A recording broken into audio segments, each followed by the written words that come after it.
Bharatiya Janata party की जो सरकार है ये बड़ी बेशर्म सरकार है। यदि हमारे लड़ने से वो किसानों से सीधी बातचीत करके उनकी बात मान लेते हैं तो हमको आम खाने से मतलब है, हमको गुठलियाँ नहीं गिननी। जो सम्मान उसे आपदा में 1100 रुपए का पर बीघे का चेक दे के मिला है वो सम्मान नहीं अपमान है। किसान भाई एक बार चले जा चुके हैं भाजपा के द्वारा, वो बार बार धोखा खाने वाले नहीं हैं, भाजपा के झूठे जुमलों में झूठे बहकावे में आने वाले नहीं हैं। इस सरकार की पॉलिसी में क्या किसान कहीं है ही नहीं। इसकी पॉलिसी में सिर्फ अडानी, गुजराती और व्यापारी। किसान और जवान दोनों ही अपनी बात सुनाने का दमखम रखते हैं। सरकार के बहरे कानों तक ये आवाज़ पहुंचाई जाएगी। इस बार आपकी हरिद्वार लोकसभा चुनाव लड़ने की पूरी तैयारी है, आप डटकर खड़े हैं सामने। हमारी बेटियां बहनें जो कुछ कहेंगी वही होगा।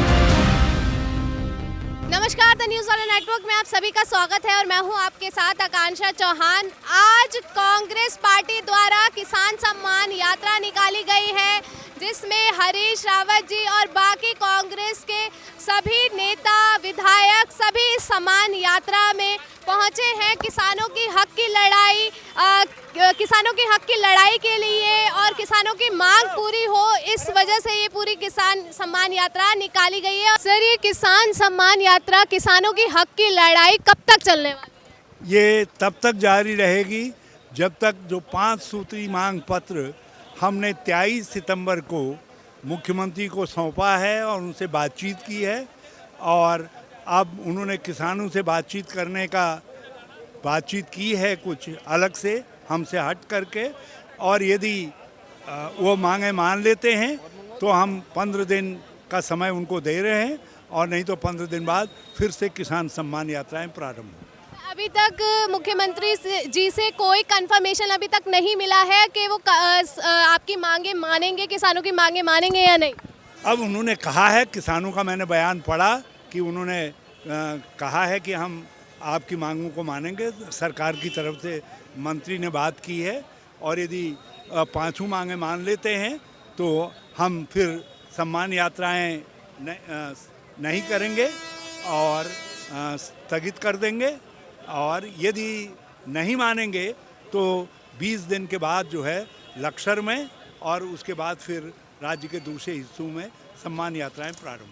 अभी तक बात क्यों नहीं सुनी गई है किसानों की? आपको क्या लगता है, इतना समय हो गया है किसानों की हक की लड़ाई लड़ते हुए? यदि हमारे लड़ने से वो किसानों से सीधी बातचीत करके उनकी बात मान लेते हैं तो हमको आम खाने से मतलब है, हमको गुठलियाँ नहीं गिननी।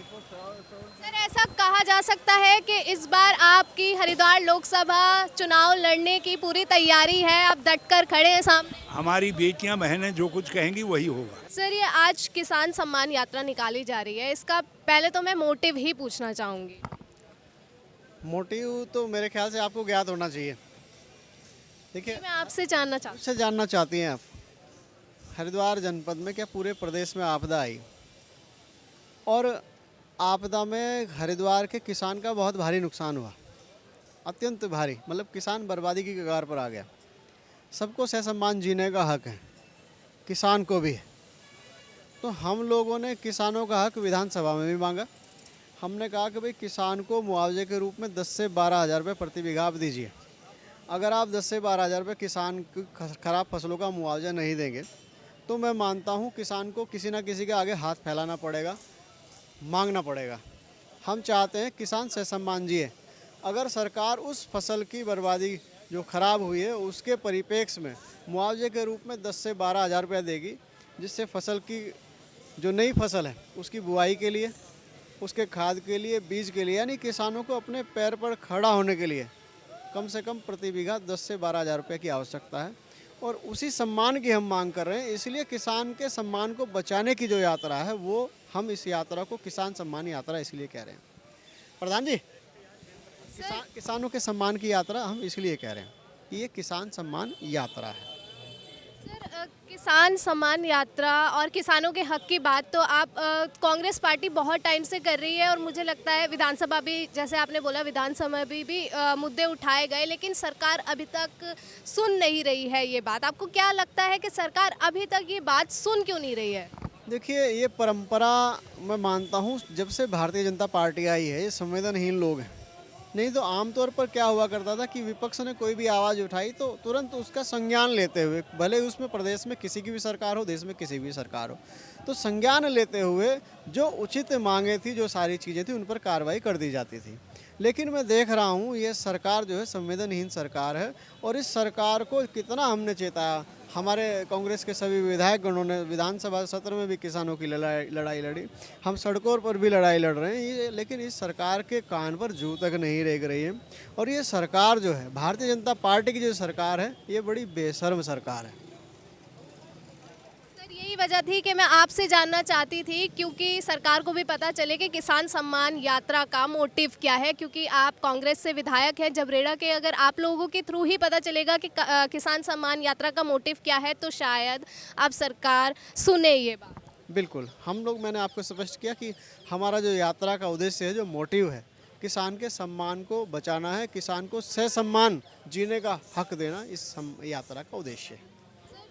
मैं आपसे कैलकुलेशन जानना चाहूँगी कि जब आप बोल रहे हैं कि 10 से 12 हज़ार प्रति बीघा किसान को दिया जाए, तो इसका कैलकुलेशन क्या है? क्योंकि और भी पार्टी के लोग हैं, आम आदमी पार्टी कल प्रेस कॉन्फ्रेंस हुई है, उन्होंने भी यही आंकड़ा रखा है। तो कैलकुलेशन जानना चाहूँगी कि पहले कांग्रेस सरकार ने ये पहले निकाला है, कैलकुलेशन दिया है, और बाद में आम आदमी पार्टी ये सेम डेटा पूछ रही है।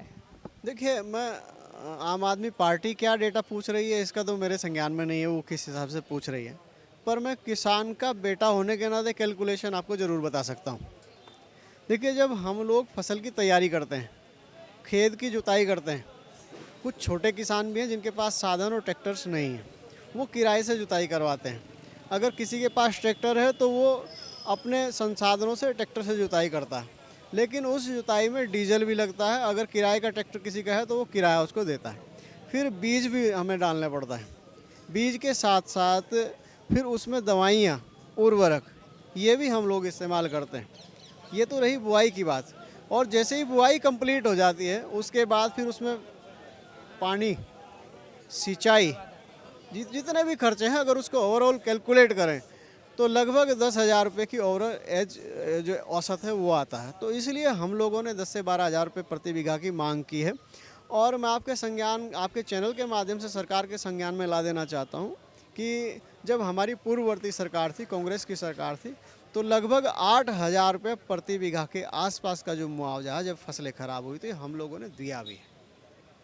सर, हरीश रावत सर लगातार किसान के सम्मान के लिए, किसान के हक के लिए लड़ाई लड़ रहे हैं, यात्राएं कर रहे हैं, रैली कर रहे हैं, और आप लोग भी उनके साथ हैं। कांग्रेस पार्टी के और भी बड़े नेता हैं, वो ज़्यादा नहीं दिखते हैं साथ में। तो इस बार क्या लगता है कि हरीश रावत जी सांसद के चुनाव के लिए तैयार हैं, या कोई और नेता है जो बाजी मारने वाला है? अगर आपने न्यूज़ देखी हो, या आप समाचार पत्र पढ़ा हो, या आप कांग्रेस के किसी अगर हैंडल से जुड़े हों, तो आपने देखा होगा ये जो आज का कार्यक्रम है 16 तारीख में प्रस्तावित था, लेकिन मौसम ख़राब की वजह से इसको हमें 19 को करना पड़ा। 19 को हमें इसलिए करना पड़ा कि मौसम ख़राब था, लेकिन 16 के अखबार की अगर आप कटिंग देखेंगे, जो 17 को अखबार आया होगा, तो आपने देखा होगा कि हमारे पार्टी के जो प्रदेश अध्यक्ष हैं श्री करण महाराज जी, श्री यशपाल अय्यर जी, उधर कुमाऊँ में, उधम सिंह नगर में और दूसरे जनपदों में किसानों की लड़ाई लड़ रहे थे। तो ऐसा है कि पार्टी के जितने भी विंग्स हैं, जितने भी हमारे नेतागण हैं, वो कोई हरिद्वार में लड़ाई लड़ रहा है, किसानों की जो मोर्चा है उसको समर्थन दे रहा है, जो कुछ लोग उधम सिंह नगर में लगे, और जहाँ जहाँ भी किसान है, किसानों की हक की आवाज़ उठाने के लिए कांग्रेस पार्टी अपने विभिन्न नेतागणों के माध्यम से लगी हुई है। और आदरणीय हमारे जो हरीश रावत जी नेताजी हैं, वो भी हमारा नेतृत्व करते हैं, और कांग्रेस के नेतृत्व में ये सब कुछ हो रहा है। सर, ये किसानों की हक की लड़ाई, किसान सम्मान यात्रा कब तक चलने वाली है? देखिए, ये जब तक चलेगी जब तक किसानों को उसका अधिकार नहीं मिलता। किसानों का जो अपमान है वो सम्मान के रूप में नहीं बदल जाता, और हमारी लड़ाई सिर्फ किसान के सम्मान दिलाने तक है। जो सम्मान उसे आपदा में 1100 रुपये का पर बीघे का चेक दे के मिला है, वो सम्मान नहीं, अपमान है। तो इस सरकार को कम से कम ये समझना चाहिए कि जो किसान है वो यहाँ की रीढ़ की हड्डी है। किसान ही नहीं रहेगा तो भारतवर्ष क्या रहेगा? क्योंकि हमारे जितने भी नेता हुए उन्होंने किसानों से ही राजनीति करी और ये देश किसानों से ही चला। कोरोना काल ने भी ये साबित कर दिया कि अगर कोई देश को जिंदा रख सकता है तो किसान रख सकता है। तो इस सरकार को चेतना चाहिए, जगना चाहिए और किसानों की बात सुननी चाहिए। आपको क्या लगता है कि सरकार किसानों की बात और जो पार्टियां किसानों के हक के लिए खड़ी हुई हैं उनकी बात सरकार क्यों नहीं सुन रही है? क्या सरकार तक उनकी बात पहुंच नहीं रही है? क्योंकि बीजेपी सरकार हमेशा बोलती है कि हम किसानों के हक में हैं, हम किसानों को हक देते हैं। तो क्या लगता है क्यों नहीं सुन रही है सरकार? सुनेगी। देखिए, समय लगता है। जिस तरह कोई आदमी को बुखार हो जाता है तो वायरल उतरने में 3 से 4 दिन लग जाते हैं। सुनेगी सरकार, चुनाव भी आ रहे हैं, सरकार मंथन ज़रूर करेगी। ये जो आप भीड़ देख रहे हैं, मैं ये कह सकता हूँ कि ये वो भीड़ है जो एक मत होकर सरकार से नाराज़ है, क्योंकि यही भीड़ वोट देगी। अगर आने वाले समय में मौजूदा सरकार ने नहीं सुना तो ये वोट उनके खिलाफ जानी है। निश्चित तौर पे सरकार को एक समाधान निकाल के लाना पड़ेगा और किसान की बात सुननी पड़ेगी। किसान तो देश का है, किसान अन्नदाता है। सभी पार्टी को और सभी पूरे देश को किसान ही अन्न देता है। तो आपको क्या लगता है कि सभी पार्टियों को इसमें मिलकर किसानों के हक की लड़ाई लड़नी चाहिए, किसानों को उनका हक देना चाहिए, उनका सम्मान देना चाहिए, और यहाँ तो कोई पार्टी सुनने को तैयार नहीं है? देखिए, जब हम रात को आप या हम घर जाएंगे तो निश्चित तौर पे वो अनाज खाएंगे। वो अनाज चाहे हमने पंसारी की दुकान से खरीदा हो, लेकिन आता किसान के खेत से है। माननीय मुख्यमंत्री भी रात को जब खाना खाएंगे तो वो किसान का ही खाएंगे। तो अगर किसान का भी नहीं सुन रहे इस देश में, तो मैं तो समझ नहीं सकता हूँ कि किसान को अगर दरकिनार करा जा रहा है तो भगवान मालिक है इस देश का। माननीय मुख्यमंत्री से आपके माध्यम से मैं आग्रह करता हूँ, राजनीतियाँ तो चुनाव के समय 10-12 दिन हो जाएंगी, लेकिन किसान की आवाज़ को सुने, उस अन्नदाता की आवाज़ को सुने जो हमारे देश को पालता है, और इनका समाधान जल्दी से जल्दी निकालने का प्रयास करें। सर, आप जैसे कि एक युवा नेता हैं और युवा सही से समझ सकता है आज के देश की हालात, क्योंकि देश युवाओं के हाथ में है। तो क्या कहना चाहते हैं किसानों के सम्मान के लिए ये रैलियां लगातार निकाली जा रही है, यात्रा निकाली जा रही है, लेकिन किसानों को हक उनका नहीं मिल पा रहा है? देखिए, ये एक कृषि प्रधान देश है। यहाँ किसान जवान की नहीं सुनी जाएगी तो किसान और जवान दोनों ही अपनी बात सुनाने का दमखम रखते हैं। सरकार के बहरे कानों तक ये आवाज़ पहुंचाई जाएगी और सभी लोग मिलजुल कर किसान के सम्मान के लिए मैदान में हैं। ये जो आपत्तिजनक, मैं तो कहूँगा अपमान राशि, सम्मान राशि नहीं, अपमान राशि जो सरकार ने किसानों के लिए दी है 1100 रुपये, वो बहुत ही कम है। इसको बढ़ाकर, इसके रकम बढ़ाकर सम्मानजनक स्थिति में जब तक नहीं आएगी तब तक संघर्ष जारी रहेगा। मैम, सबसे यही सवाल है और मुझे लगता है सब लोग यही सवाल पूछना चाहते हैं कि लगातार किसान सम्मान यात्रा चल रही है, किसानों की हक की लड़ाई कांग्रेस पार्टी लड़ रही है, बहुत समय निकल चुका है इस चीज़ को लेकर, लेकिन सरकार आप लोगों की बात, किसानों की हक की बात क्यों नहीं सुन रही? देखिए, ये लड़ाई है किसान के सम्मान की।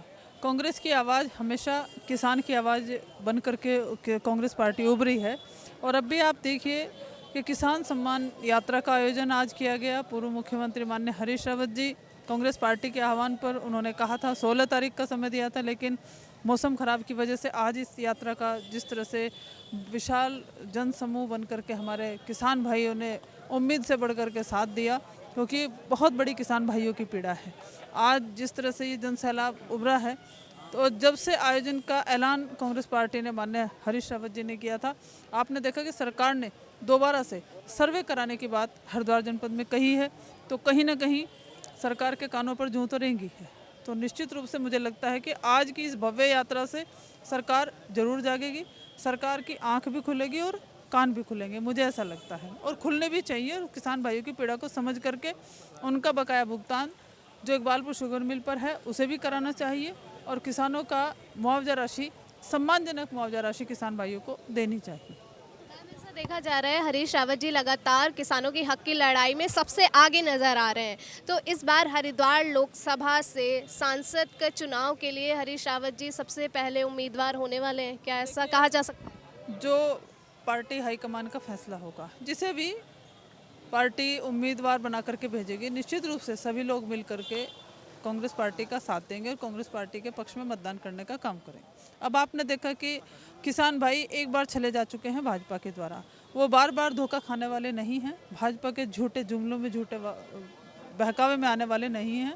अब किसान भाइयों ने, हमारी मातृशक्ति ने, आपने देखा कि जिस तरह से महिलाओं के सम्मान को मजाक बना करके भारतीय जनता पार्टी ने रख दिया है।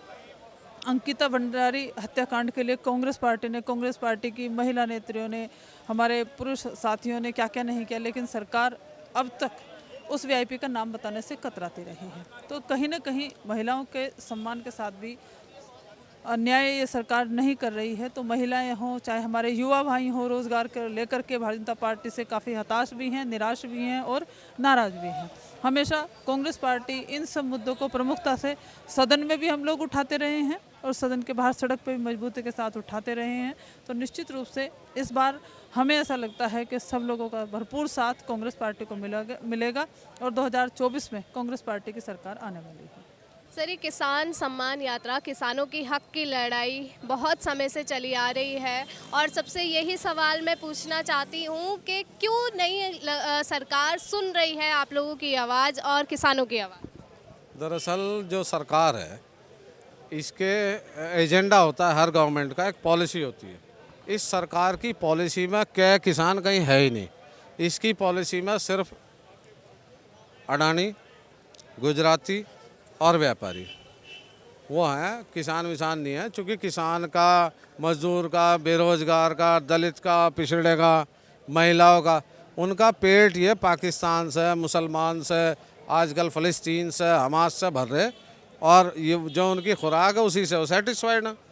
अब आप देखो उत्तराखंड में अंकिता भंडारी कांड हुआ, क्या आप उससे संतुष्ट हैं?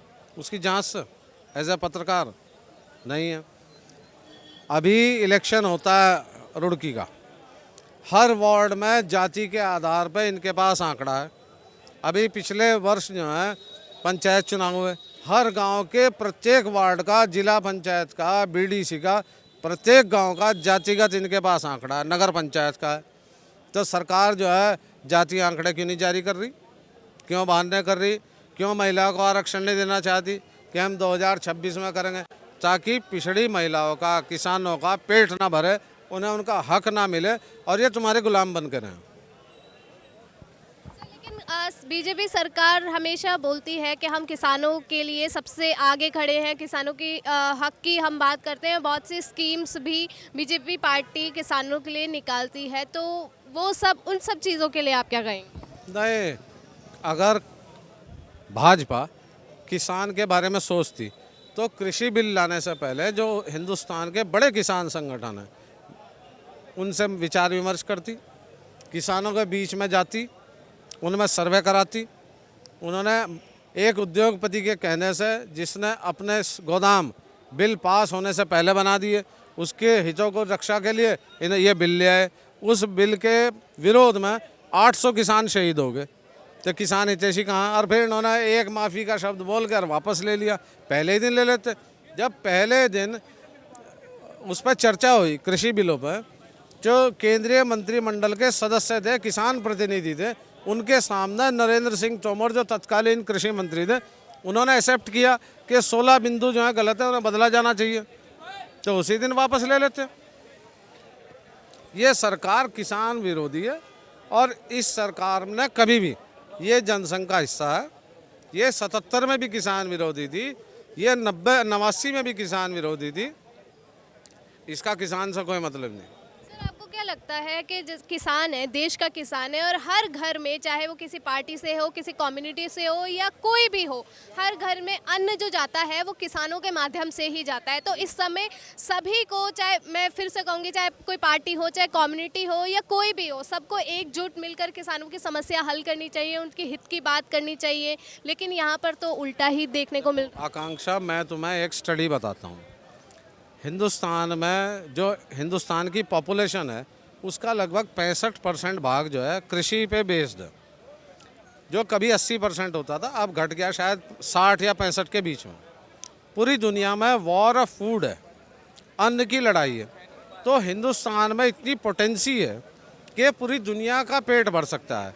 इसलिए ये किसान को क्रश कर रहे हैं ताकि किसान खेती छोड़ दे और उद्योगपति खेती करें, या किसान मजबूर हो जाए उद्योगपति के लिए खेती करें, अपनी फसल पैदा करें, उनसे एग्रीमेंट करें, उन्हें ही बेचे और फिर वो ऊंचे दामों पे हमें और आपको और शहरी क्षेत्रों में एक्सपोर्ट करें और बेचें। इसलिए जो है ये सरकार धीरे धीरे धीरे धीरे धीरे ये उन्हें जो है कमज़ोर कर रही है। मेरा ऐसा मानना, अच्छी नीति वो होती कि किसान भी मजबूत होता और कृषि के बजाय लोग दूसरे धंधों में भी आते। आज हिंदुस्तान का जो किसान है वो वैल्यू एडेड प्रोडक्ट्स नहीं बनाता है, वो सिर्फ रॉ मटेरियल पैदा कर रहा है। एक भी किसान के पास फ्लोर मिल नहीं है, एक भी गांव में जो है संयुक्त किसानों का कोई फ्लोर मिल नहीं है, उनका कोई ब्रांड नहीं है, गन्ने का कोई प्रोडक्ट का नहीं है, ग्रेप्स का नहीं है, केले का नहीं है, सेब का नहीं है, प्रोसेसिंग यूनिट्स नहीं है। किसान सिर्फ रॉ मटेरियल दे रहा है और यही उसके उत्पीड़न का कारण है।